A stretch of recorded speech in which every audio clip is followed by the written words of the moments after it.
Good afternoon. Thank you for coming today. I know you're all experienced teachers, so I'm not trying to tell you how to do your job better. I just thought I'd share a math problem I recently tried to teach my grade 4 class on placement. At the end I show you some footage. I hope it's not too bad, how it actually turned out in real life.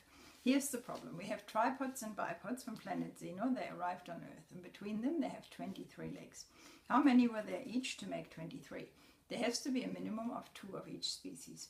When I planned the activity, I tried to incorporate the curriculum and many mathematical thoughts and concepts like reasoning, understanding, problem solving, and multiplication fluency. My theoretical approach fell somewhat short, as you will see, once I opened the problem up for suggestions. What then came next was me improvising and adapting to what the children suggested. I then began my presentation of the problem by just telling the class the first part without telling them about the pair condition. I didn't elaborate on how to calculate. My original first question was, what could bipods and tripods be? And I was going to present them with other number words like tricycles and bicycles and things like that. But someone in the front row started off by saying, of course they are aliens. So that was ended. With the discussion on the number words shut down, I moved into phase 2. The plan was to leave out the part with the pairs of each and just talk about the numbers and how we could make 23. This part went according to plans. The student participated well, and we were able to establish that our most critical information came from the 2s and 3s timetables. So I asked a few students to give me numbers from those timetables, and I wrote them on the board. Next, we drew up a table with the 2s in the left column and the 3s in the right. I tried to keep them entertained by drawing aliens up instead of just writing the numbers. One student had done a similar calculation before, and it took a lot of persuasion to keep him from just blurting out the answer. After I wrote most of the numbers on both timetables, I asked him to eliminate the ones that we couldn't use. One student suggested using just 1 tripod and 10 bipods. I acknowledged that that was a valid suggestion, and he used great calculation skills, but at this stage we had to introduce our condition. We can't have just 1 of each. So we need to send them in pairs to Earth. So we're now trying to create groups or pairs of 2s and 3s, and that way make 23. No other way. Once we eliminated numbers one by one we couldn't use. There couldn't be more than 9 bipods. 10 would make 20, but once again that left us just with 1 tripod. 2 tripods would have 6 legs, so we needed to take 6 away from 23 and then work out how many bipods we could use. Some numbers, when they were taken away from 23, didn't leave us with the right amount of numbers from the 3 times tables. For example, 3 bipods made 6 legs, but then 6 taken away from 23 came to 17, and 17 is not part of the 3 timetable, not a multiple of 3.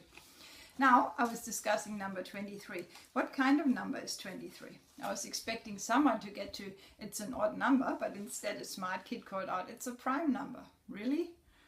Eventually we got to the word odd. What are odd numbers and what are even numbers? Yes, they can be divided or shared into 2 even halves. Can we make even halves out of 23? No, we can't.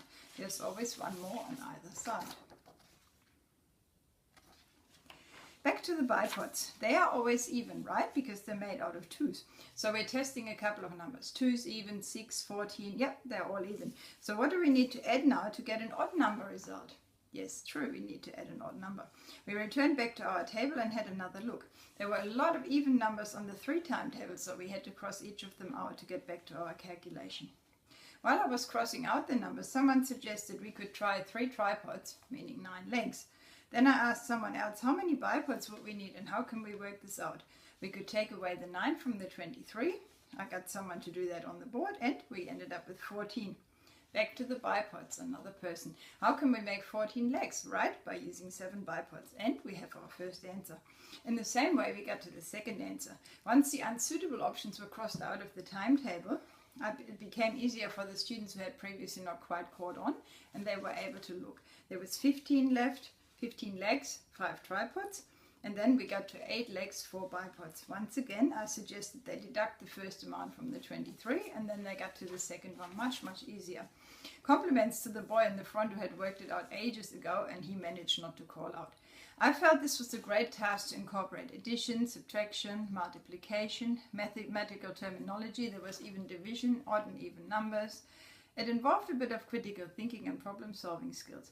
I try to use the board as much as possible because I think there's nothing worse than someone just talking and talking and without visual cues. Whenever possible, I try to involve the students and let them draw or write alongside me.